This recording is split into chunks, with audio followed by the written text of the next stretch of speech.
So yan mga paps, meron lang akong gustong i-share sa inyo ha. Ito para sa akin ha.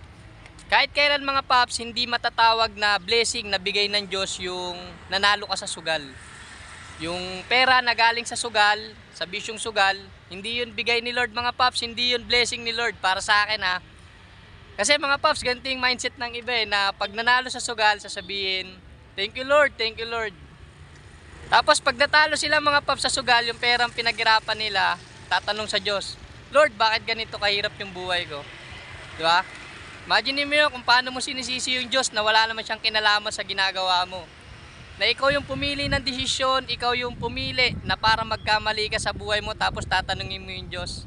Lagi mong tatandaan mga paps na ang tunay na blessing ni Lord na binibigay sa atin is yung paggising natin sa umaga.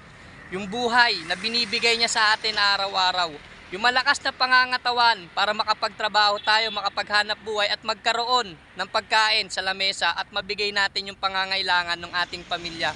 Yun ang tunay na blessing ni Lord mga paps. Hindi yung pera na galing sa sugal na napanulunan mo sa sugal. Hindi yun mga paps. Ang lagi mong isipin, ang blessing ni Lord, paggising sa umaga, palagi ka magpasalamat. Number 1 yan mga paps. Unang-una, pagdilat ng mata mo, yun ang lagi mong gagawin. Yun ang lagi mong pasasalamatan, yung Diyos mga paps. Dahil binigyan kanya ng buhay ulit. Binigyan kanya ng panibagong pag-asa. So yun lang mga paps, deliver muna ulit tayo.